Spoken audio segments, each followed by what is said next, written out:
Welcome to Behind the Paranormal with Paul and Ben Eno.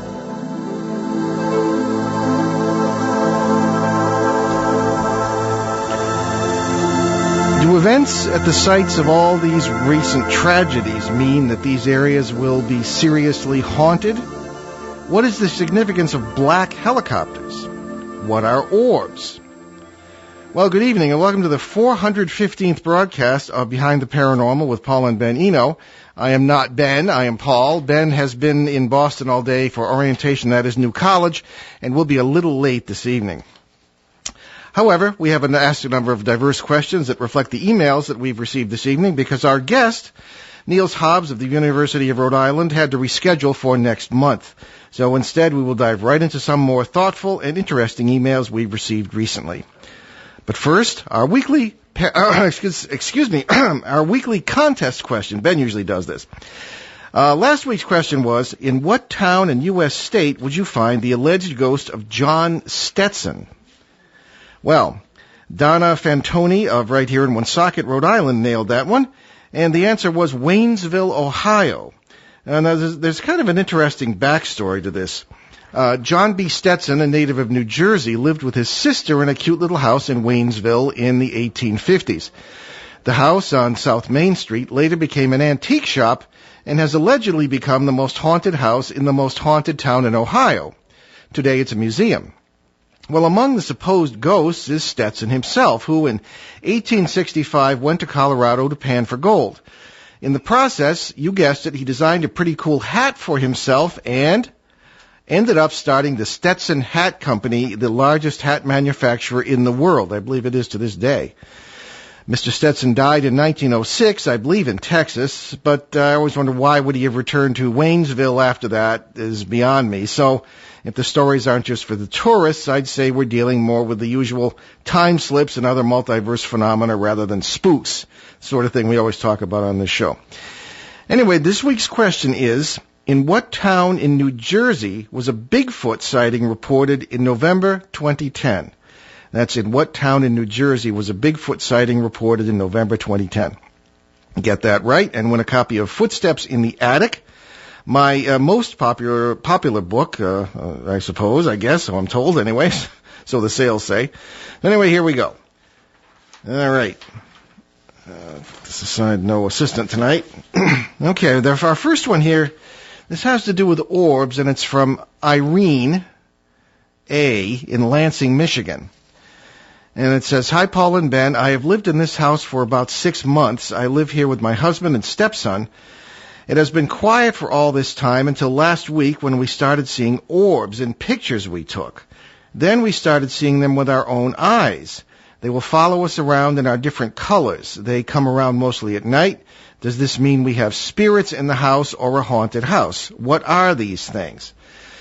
All right, well, what's interesting is that these orbs are generally thought of as, quote, they're even referred to as spirit orbs, things of this kind, and they are commonly thought of as being related to paranormal phenomena and particularly to ghosts.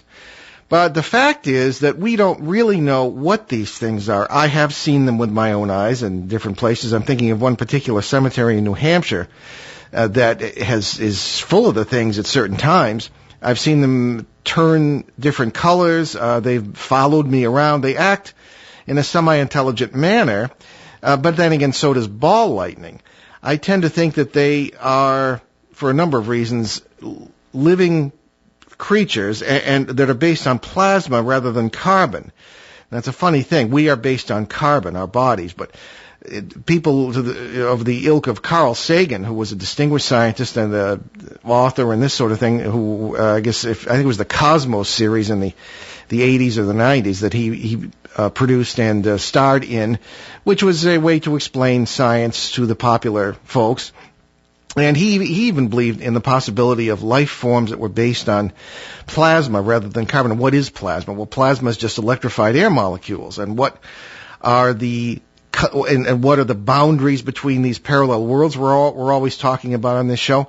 they're essentially seem to be, at least in photographs and in our experience, they seem to be electromagnetic boundaries. Electromagnetism is kind of what holds the universe together, or the multiverse in this case. Our bodies function with it, and it seems to be very, very essential to the existence of the universe. So all these things considered, I think this might be the beginning to an explanation of what orbs might be.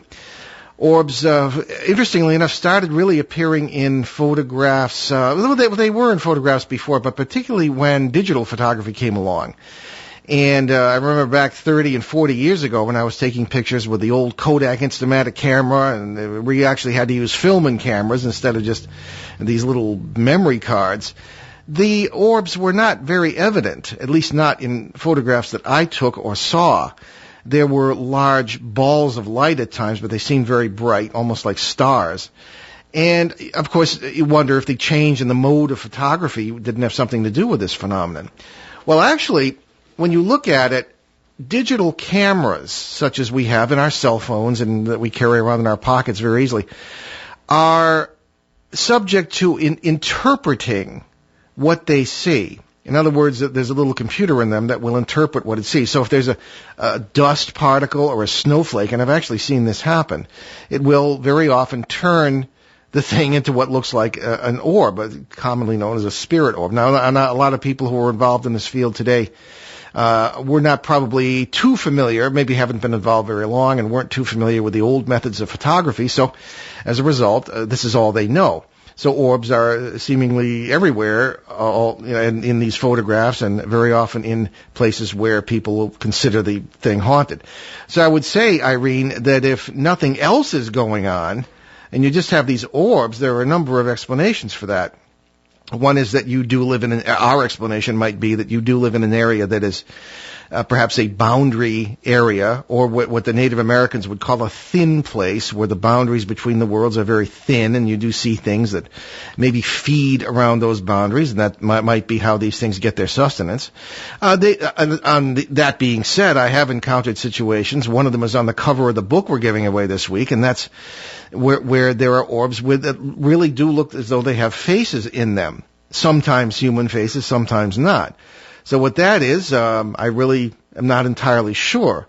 There have been such things in so-called haunted houses that we've encountered. So it certainly has something to do with the paranormal, exactly what we just don't know. So I would say if this is all there is to it, I don't think you have much to worry about. I would say keep us posted, Irene, on this, and we will certainly be willing to give you any further advice. But if that's all there is to it, and of course people never tell you everything in this field, then I would say that you probably just ought to keep an eye on it. All right, here's another question. This is a question about consciousness, and it's from Ginny K. in Auburn, Massachusetts. Many of your shows get into what consciousness is, and it seems bigger to you than it does to most people. All right, I'll take that as a compliment. I have even heard you talk about superconsciousness. Can you give a short definition of consciousness and how it worked with the paranormal? Ginny, you must be a teacher. That's the kind of questions I used to get in class. All right, definition of consciousness. Consciousness essentially is the awareness that you are aware, knowing that you know. That is the popular definition of it. But that implies a certain amount of individuality to consciousness. Whereas the more that physicists look into consciousness, the more they are seeing, most of them anyway, the ones I've talked to, that consciousness is more than just something that's inside us. It seems to be something that they call non-local. In other words, it's outside of us. There is even some evidence, and we've seen this in paranormal work, that even our imaginations, our memories, pretty much everything that we know is really not lodged in our brain somewhere. I mean, try as they might, they always think that they maybe have an answer to where memory is in the brain or where imagination is, and they'll even point to areas, but it really has not been pinned down. And even if there is such a thing in there, then it seems to be connected with everyone else. And the reason it's connected is why? Well, good old nature. It's a survival mechanism. As I've often said, if we didn't have a sense that the saber-toothed cat was leering at us from the rock ledge above our heads, thinking about lunch, we would never have survived as a species. The feeling of being watched, even what is commonly known as ESP or telepathy, or knowing that something's wrong with someone you love, that all seems to be part of us as a survival mechanism. It's not spooky, it's not supernatural, it's just part of us, and it indicates that consciousness is outside of us and is connected with all other expressions of consciousness, if that's what we can call ourselves. So that's not a short definition, but awareness that we're aware, and the definition of awareness being much bigger than just ourselves. I would say that, Ginny, might be an example of what you mean, I guess. So yes, it is bigger to us than it is to most people. Super consciousness, of course, that's a Freudian term as well. Sigmund Freud used was the sort of, actually, super ego, he called it. As I remember my basic psychology, Sigmund Freud, of course, the allegedly great psychologist and founder of psychiatry, essentially, who was sometimes lauded today and sometimes not. He always thought that there was an id, an ego, and a superego. When you're a little baby, you have the id, which is sort of Latin, more or less, for I, and it's all me. And interestingly enough, looking around at society, one wonders how far most people get beyond the id today, because we're told from birth that we are wonderful, and we are sort of breeding perhaps a generation of very frustrated and depressed adults who'll all be on the couch. Maybe that's the idea, I don't know. But in any case, the id seems to be dominant in many cases. Then there's the ego, where people sort of realize, well, there's somebody else.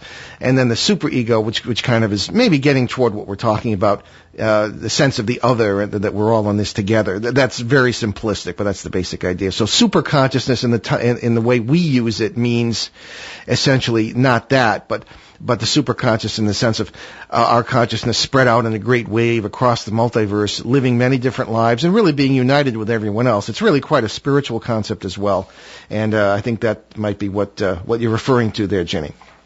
Okay. All right, getting away from philosophy for just a minute. Sites of disasters. This is from Lauren. Nobody wants me to use their full name. Lauren M. in Pittsburgh, Pennsylvania. The great WISY down there, listens to us on CBS, I guess. Hey there, Paul and Ben. It is great to listen to somebody with your experience. Well, I'll tell you, Lauren, the more you do this, the more you realize you don't know. So many tragedies have happened in recent days. Does this mean that places where there have been all these shootings will be more haunted? Did you ever do an investigation at a site of a disaster or tragedy? Well, yes, I have. That's the short answer, Lauren. I'll answer your last question first. I investigated the site of the Mohawk Flight 405 crash in 1974. What happened was it was not a full-size airliner, but it was a pretty good-sized commuter plane, and it crashed into a house in Albany, New York. And 17 people were killed, including one person on the ground. There had been reports from the neighbors of knocking on their doors at all hours of the day and night, and they would open the door and no one would be there. The issue there was this related to the crash or not? And I will say this, there were, and this began with the crash of Flight 401, it was an L-1011 and went down in 1972 in Florida. Before this, there had been a custom by the airlines to reuse usable parts from crashed planes in planes that were functional. And people being the crew in the plane, and sometimes even the passengers, would start to have weird experiences on these functional planes. They would begin to see, there were reports even, particularly after the Eastern Airlines flight, because Eastern did that. That was Flight 401 in 1972. They would report seeing members of the crew who had been killed in the crash. They reported seeing other people, passengers apparently, who weren't on the airplane but had been on the flight in which the plane crashed. And of course, you wonder, well, how do you explain this? Well, you explain that really because that gets to back to our consciousness question. I take it we have a caller. Okay. Hello, welcome to Behind the Paranormal. Hello? Hello. Hello. Yeah, hi. Yeah, I was going to answer the question you had asked. Okay. Would it be Kinderhook in Sussex County? Let me just... No, I don't think that's correct. See, this is one of... All right. I'll get my papers here. The answer is no. Actually, no, that's not correct. Okay. You got the right state, but I'd try it again. Okay, thank you. Okay, sure. All right. Okay, but the idea of airplane parts from crashed planes being reused and creating what apparently were paranormal issues was a question of great concern to the airlines. And today, and several years after that, I believe that they discontinued the practice of reusing these parts. But the question is, well, what was happening here? So that in a way gets back to our consciousness question. And there's another question in this pile of emails here that asks about objects being haunted, quote unquote. I think what's happening here is that, as we said, there are consciousness waves. People together, particularly in a plane, in a terrible, life-threatening situation, and the great trauma of a crash, I just can't imagine how awful that must be, would be sharing, certainly, a consciousness that would be based entirely on fear. And a great tragedy like that sends out echoes, as it were, across the multiverse, across space-time, across many different worlds. And when we experience that ourselves, we could be picking that up from what they're experiencing, because we're all kind of part of the same consciousness. So an object like that, material though it may be, placed in another plane, might still be echoing with that energy.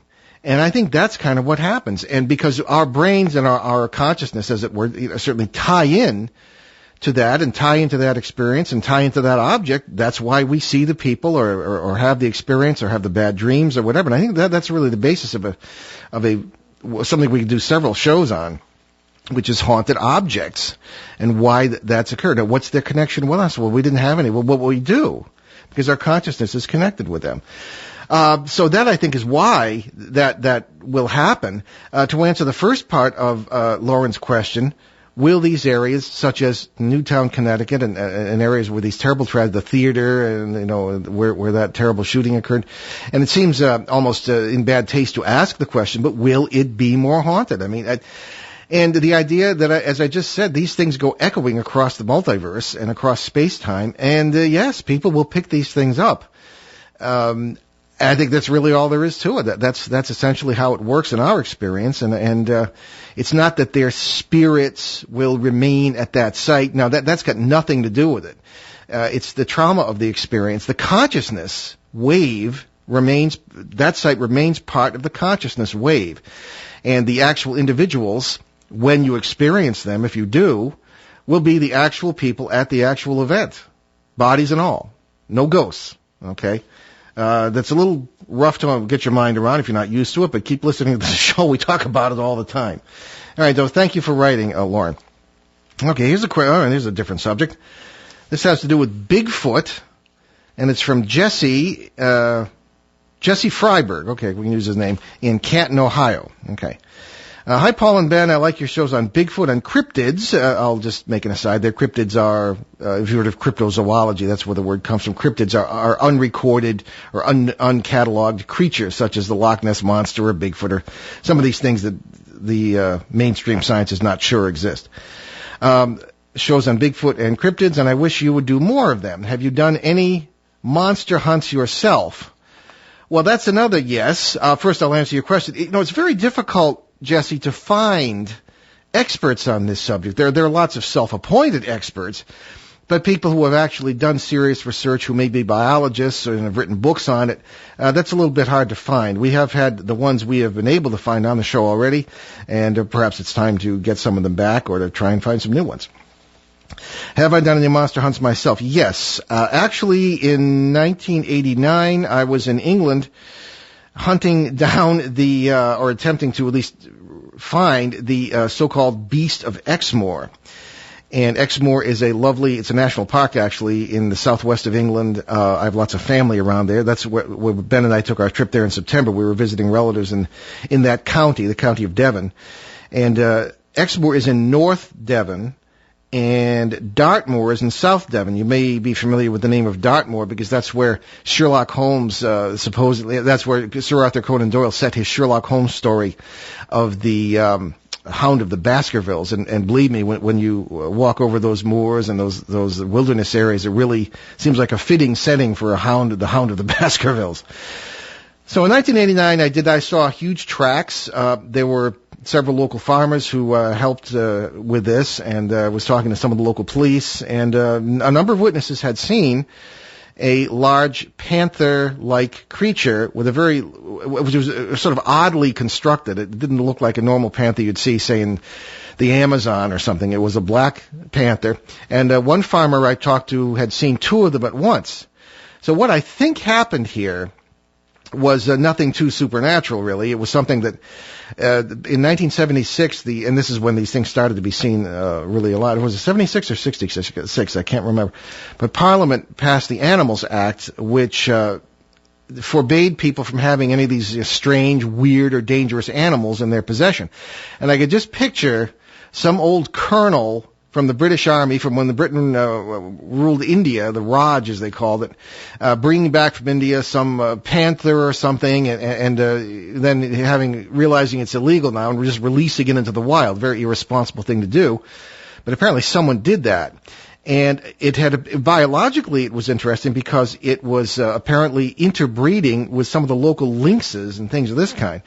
So the result is very interesting. The case has really never quite been solved. There have been several television specials on it since I was there. I have not been part of those because I'm not really an expert on the subject. I just went to look for it. Anyway, it was an interesting situation, and that was my conclusion. But, of course, that's not very glamorous, so nobody really makes TV shows about that kind of thing. Anyway, then there was the Mansfield Mystery Cat. Mansfield as in Mansfield, Massachusetts, right in our own listening area here. It was in 1993, and the Massachusetts Environmental Police called me at that time and said they'd heard about what I'd done in England with the Beast of Exmoor, and they said they had one in Mansfield. And oh my goodness! So I was limited in my movements at the time because Ben was 1 year old and his brother was about 9, and I didn't want to go sit with a possible dangerous animal with the kids in the car. So, but however, I did make some inquiries and went out there when I could, and I did talk to several witnesses, including the fire chief at the time, Ed Sliney, the very lovely gentleman who was very skeptical about this at first because he'd be one of the folks people would call with reports of this large brownish cat, like a cougar, only it looked like a domestic cat, only it was really huge. And Chief Sliney told me that he was laughing at it until one day he was leaving his house and he saw the thing himself right across from his own house in a field. So much for the skeptic on that one. But that was never entirely resolved. It sort of disappeared. Although I do remember the following year, a report of one did come from Lincoln Woods, which is a state park in Lincoln, Rhode Island, very near here. And supposedly it was the same description. So maybe the cat moved from Rhode Island. Cats don't have to pay taxes, so maybe he moved to Rhode Island from Massachusetts. I don't know. Ben and I have also checked out Lake Champlain in Vermont, the home of Champ. We haven't really investigated much there, though, because that's not why we were there, but we have checked it out.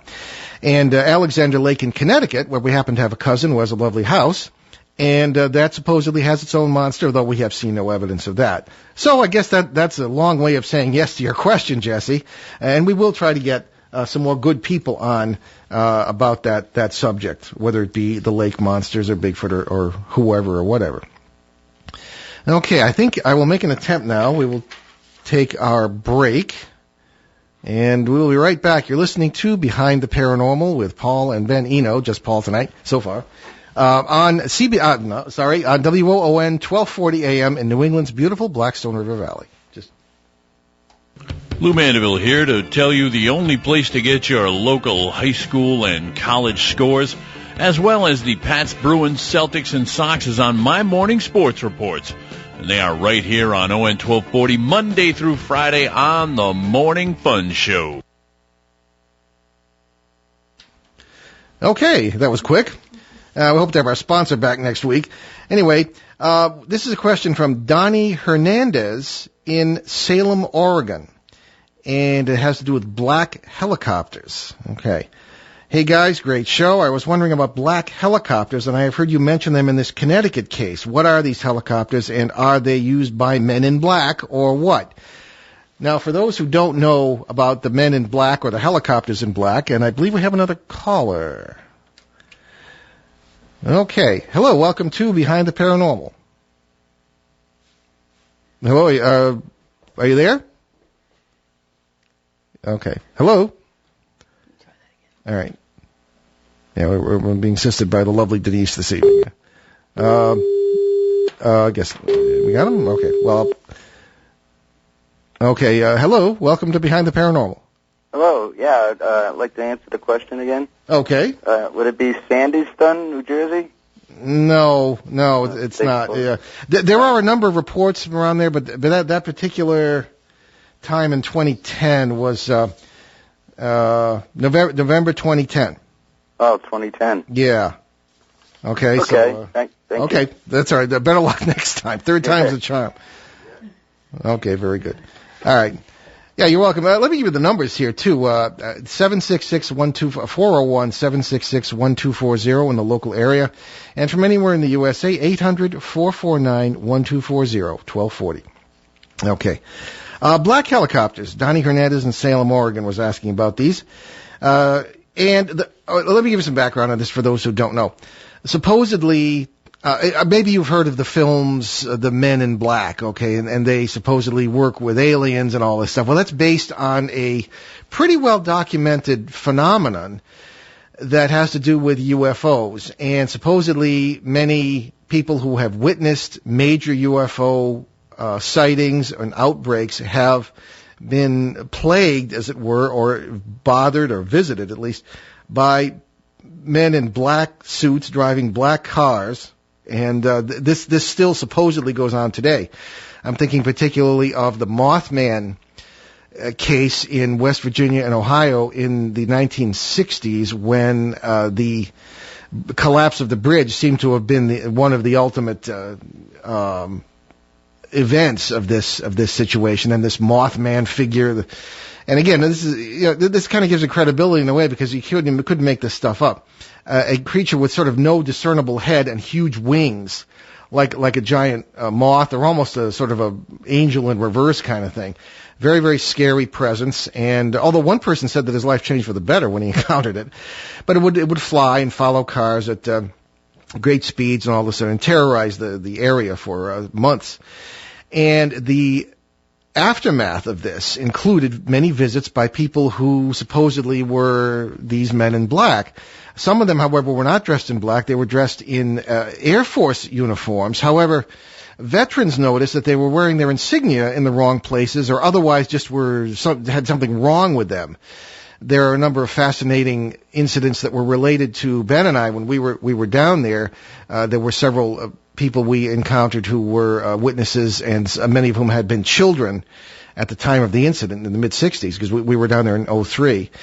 And they would tell us things like, well, they heard footsteps on their roofs at night, red eyes looking through the window. Really very frightening things going on. But there were lots of other things also, including these men in black.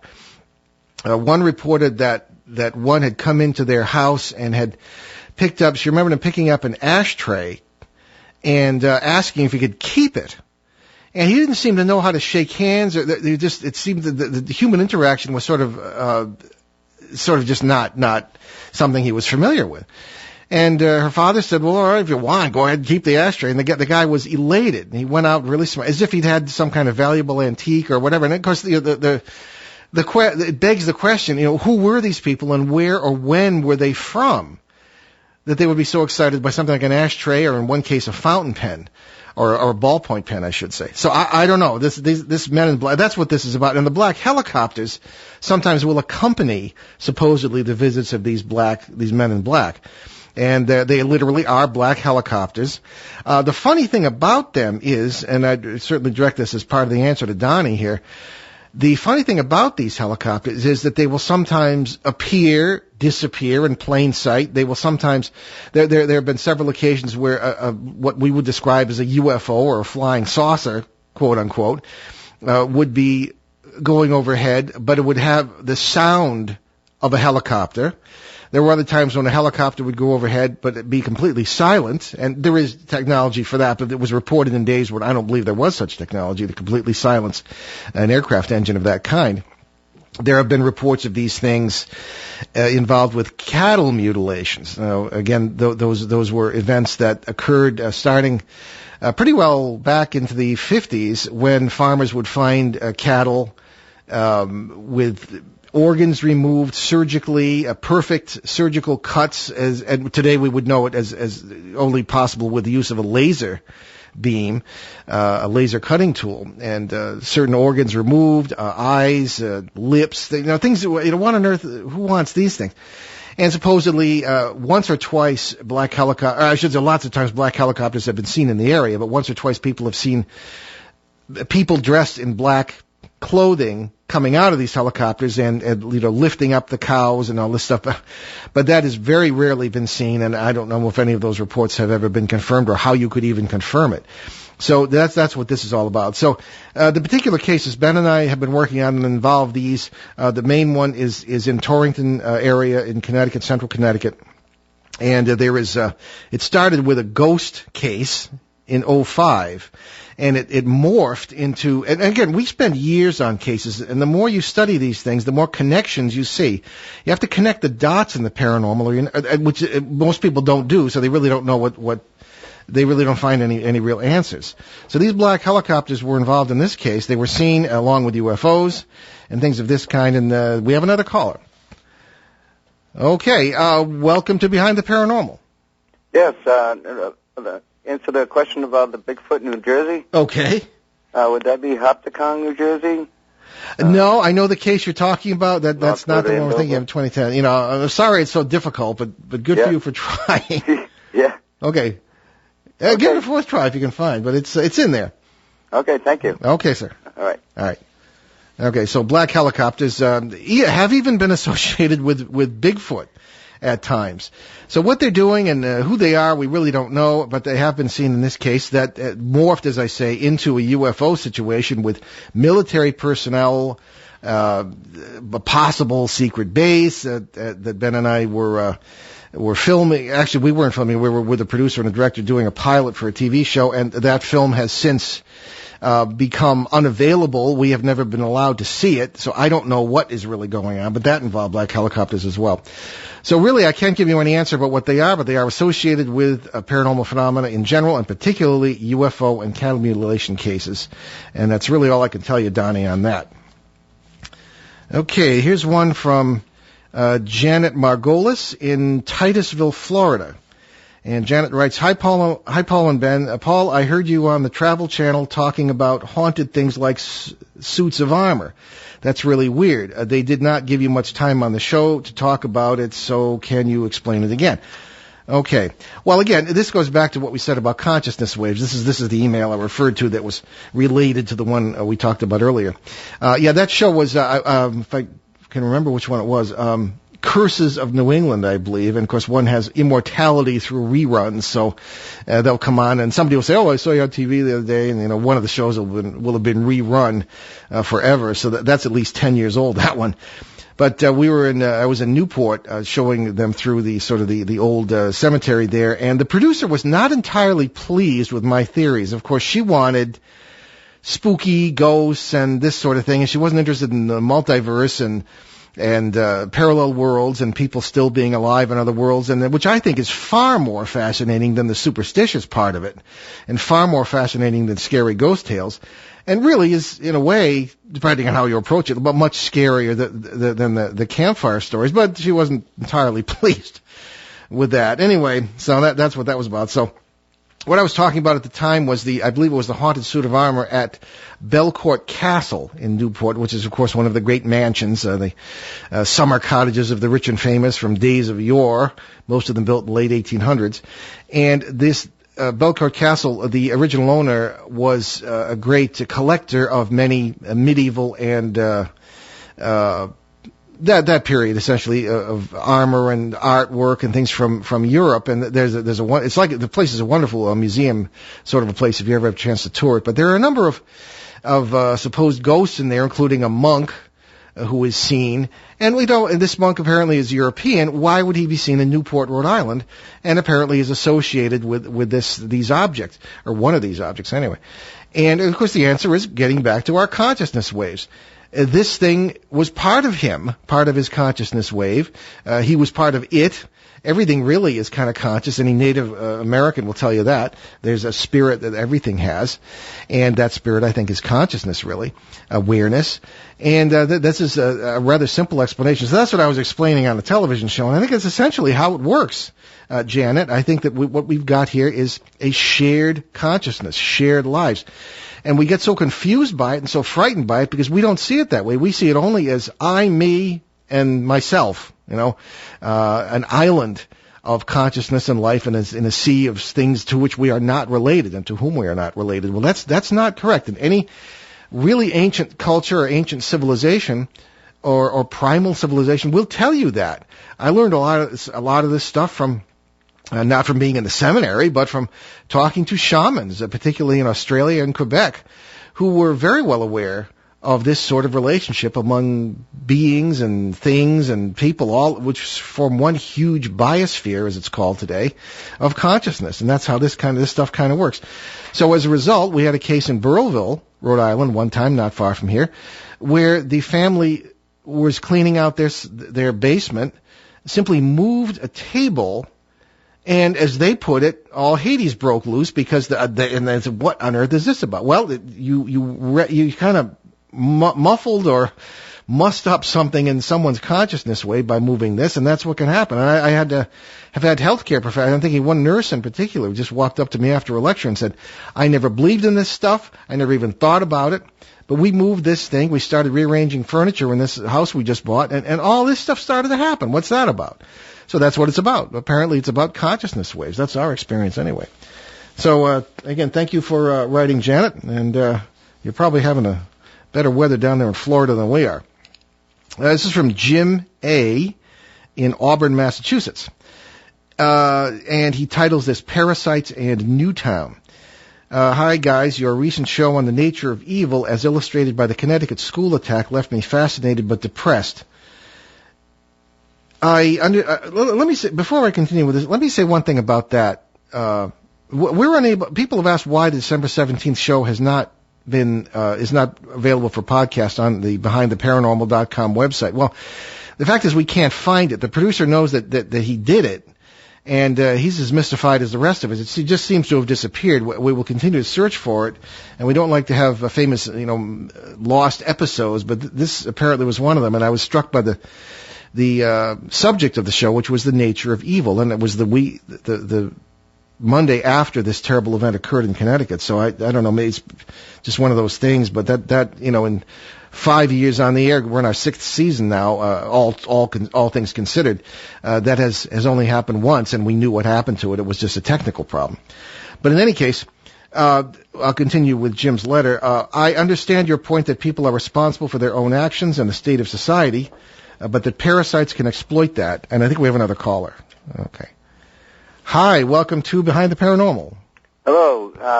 I would answer the question again. Okay. You're a persistent guy. I like that. Yeah. How about Medford? Absolutely right. All right. You got it. Got it. Okay. 4 times, but hey, that's great. I know people who took more times than that to pass the bar exam. Yeah. Okay. All right. If the lovely Denise, our producer this evening, will take your, if you stay on the line, she'll take your name and address and phone number, and we'll get you your book. All right. Thank you. Okay. Very good. Okay. Right. Congratulations on that. It's an interesting question, by the way. Oh yes. Yeah. Well, we try to please. Yeah. Okay. Thank you. Good luck.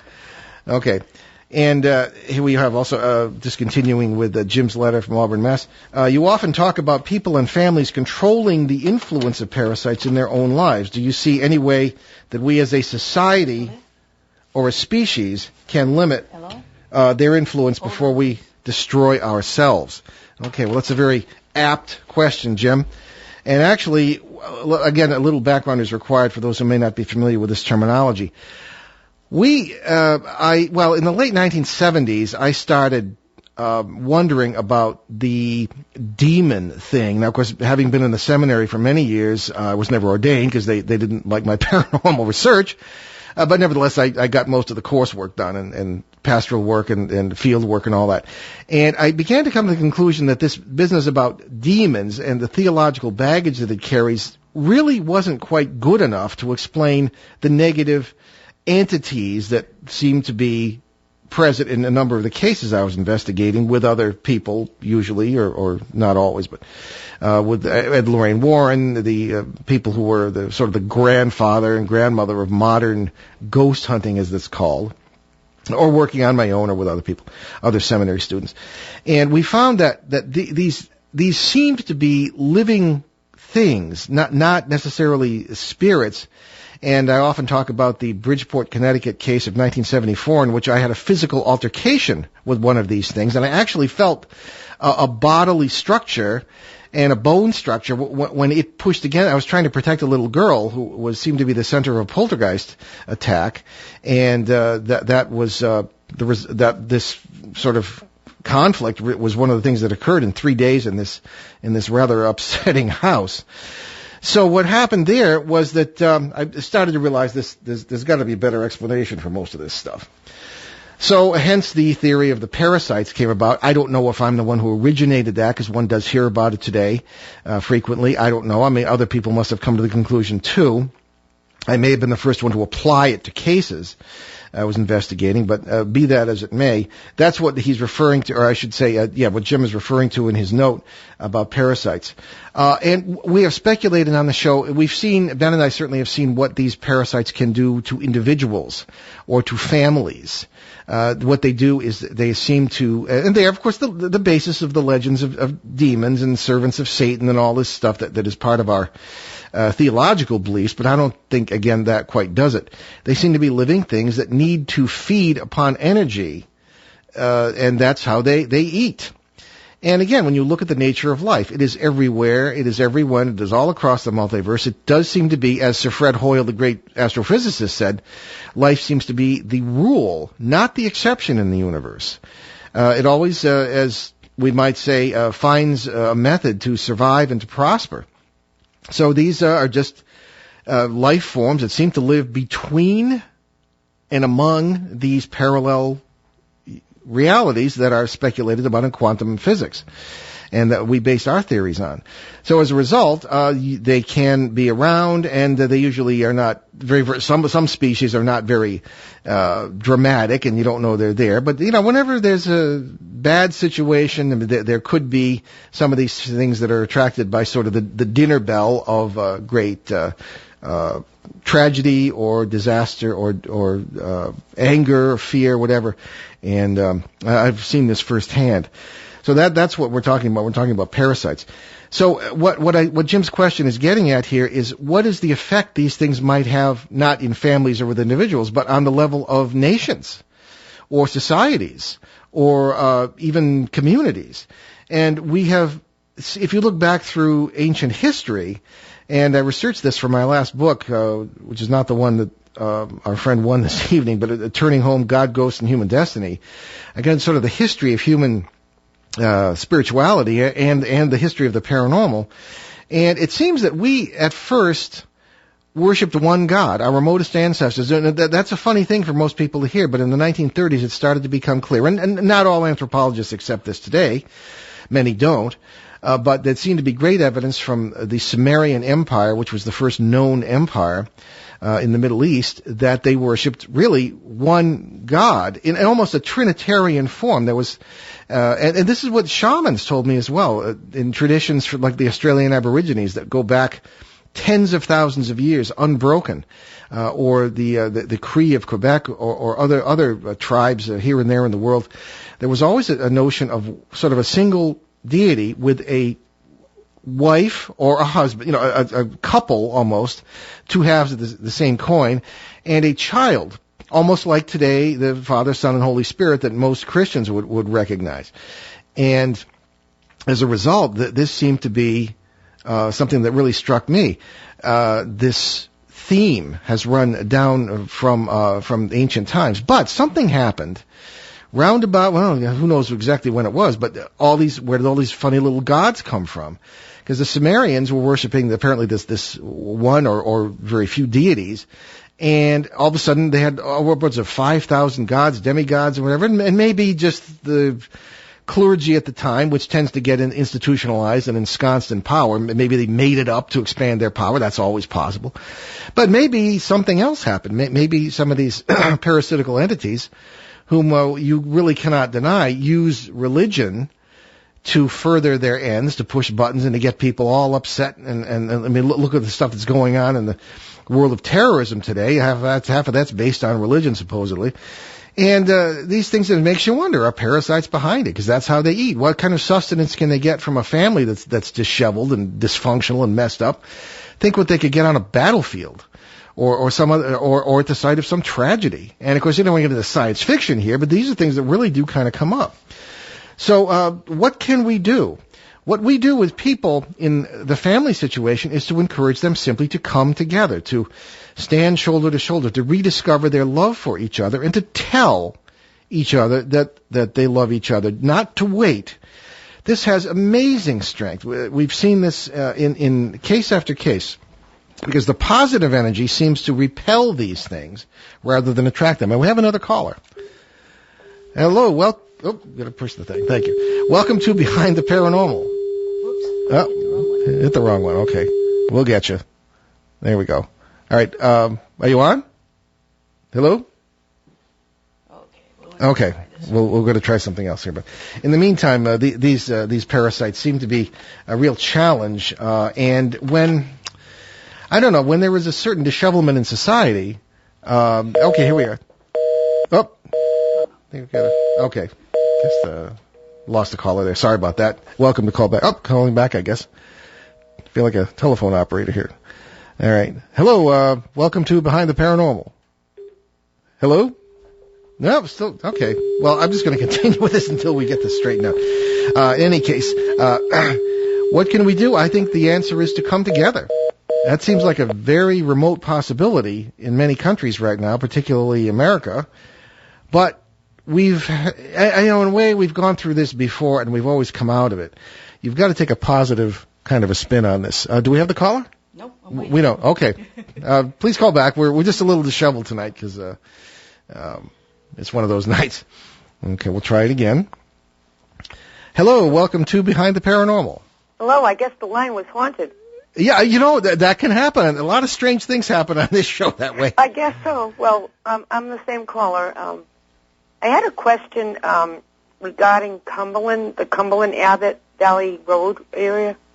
Yes, okay. As far as, I heard there were Indians that lived there, and I have a relative that had an issue with that area, and I was drawn to a room in her home. Okay. Believe it or not. And, yeah, that's normal human response. And they claim that spirit went out the window using sage, but I'm wondering what Indian lived on that property. Well, from Cumberland. Okay, as far as... That's my question. Okay, well, I have written a book on state history, but I'm a little rusty on some of my native lore. Yeah, well, we went there for Christmas, and nothing happened, but... Well, that's good on Christmas, yeah. Yeah. Well, the basic understanding I have of the natives in this area was this area, Cumberland, Woonsocket, Lincoln, and, even Smithfield and Attleboro and the Abbott Valley Road area. Yeah, which actually used to be part of Attleboro, I believe, that part of Cumberland. Oh. There's sort of the borderlands between the Narragansetts and the Wampanoags. Okay, and the Narragansetts were very powerful. They were sort of the big cheeses in the native world in southern New England here, at least southeastern New England. And they didn't always get along with the Wampanoags. And so there were skirmishes and a few disagreements that occurred in this vicinity. Now, as far as what native lived where, I don't know. I know that there have been... we had reports from Cumberland, and we have not investigated this personally, that were... I don't recall if it was in the Abbott Run Valley Road area, but it was sort of the Nate Whipple Highway, Abbott Run Valley area, because those roads intersect. The area, right. Yeah. That there were some very unusual occurrences that a particular person would walk onto a site that was the site of an archaeological dig, and those are kept secret. I know of several, but I cannot reveal those. Why secret? Well, because they don't want souvenir hunters going in and digging the place up. I'm just telling you what I heard. Sure. Oh no, that's we've heard the same thing. Drawn to that area of that home. Yeah. Well, there could be a number of reasons for that, not necessarily natives, but again, very often when we're drawn to a particular place, in a good way. Oh yeah, in a good way. When we're drawn to a particular place, we have a connection with that place in some parallel life. The famous case I always talk about on the show was the one in Maine, where the young girl was a student at UConn in Storrs, Connecticut, University of Connecticut, and was traveling in Maine with some friends and her sister, and came upon a house that she knew. She said was her house. Never been there before. No. And she ran up to the door, and when the people answered the door, they screamed or at least the woman screamed when she saw her, because she said, "You haunt this house." Oh. And so, I mean, you got there are many levels to this kind of thing. So and there was a cat in there, in that room, a nice cat that was older, Yeah. It was just a wonderful feeling I had about that room. And that's great. Well, you in some, and this is really weird the way we approach this, but in some parallel life you're living, and we're all living all these parallel lives, and it's all part of us. And I think spiritual growth is discovering that. I do believe that. Yeah. Okay. And well, that makes it easier because you're in that house. You're already living this life. Just as this young girl came to the conclusion, or we helped her do it, that she was living house in a parallel life. That's why they saw her in there. And she was aware of kind of being watched, and she would have dreams of being in the house, and they would see her doing the things she was dreaming about. Only the odd thing was that in this house, she believed she was the mother of a family, and that she had children there, and they weren't, of course, present in the waking experience she had when she met the people.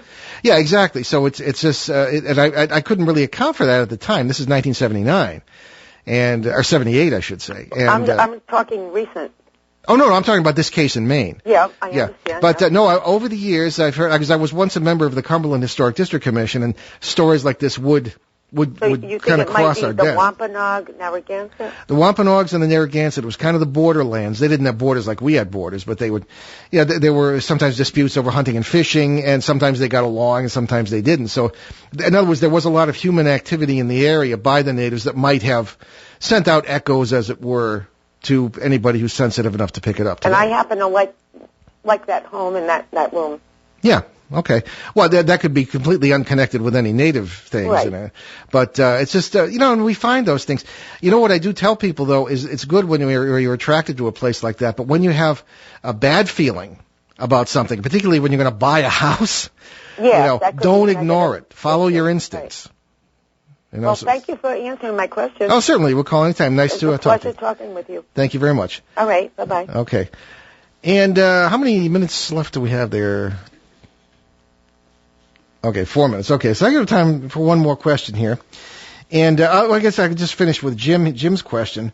And the issue is, do we as a society have a way to limit the influence, if that's what it is, of these entities that try to push our buttons and get us upset and not getting along with each other and all this sort of thing? And I would say it's just a matter of trying to come together. That's easy to say, but you do that by kind of coming out of yourself, by realizing that the whole, as Dr. Amit Goswami says, the great physicist / mystic, says that the sense of self is an illusion. It's a sense of self-reference. It doesn't mean the individual doesn't exist, but it means that it is superconscious. It is part of the greater whole that we must realize. And when we start to realize that it's not about us, that it's about, I should say that it's not about me or that sort of thing, it's about us together, that's when things will start to come together.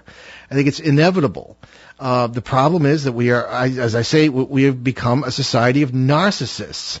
It's all about us. This is the people who walk in front of you when you're driving down the street. Don't even look, because it's all about them, But it's not all about them. It's all about all of us. And that, I think, is the way to come together. So that would be my answer to your question, Jim, because I think that it's really quite simple, but sometimes a little more difficult to do. Okay, so we are ready to close down the show for today, I'm afraid. Ben did not come, and I'm afraid that he will be attending school in Boston. He is a junior at Emerson College now, and he will be with us normally on our Sunday show, but on the Monday show, that will be a problem from time to time, but we will do our best to get things done. Okay, so we bring your attention to BehindTheParanormal.com with our 450 free podcasts of our shows. And many thanks to our producer, Denise herself, who saved my neck tonight, I think, because we did expect him to be here. And next week, January 21st, we have author and researcher John Ronner on the subject of angels. On our CBS radio edition on January 20th, Sunday, we'll have a discussion of phantom places that I've encountered over my paranormal career here. And we leave you this evening with a thought from that dear old leprechaun, George Bernard Shaw. All my life, affection has been showered upon me, and every step forward I have made has been taken in spite of it. Okay. And congratulations to our winner tonight, whose name I still don't know. The answer was Medford, New Jersey. Andy. Oh, okay. I wonder if he's related to the person who won the contest last week. This is getting to be a monopoly. So thanks for sailing with us on our great cosmic journey. We will see you next time. Return to this radio frequency 167 hours from now for another edition of Behind the Paranormal with Paul and Ben Eno.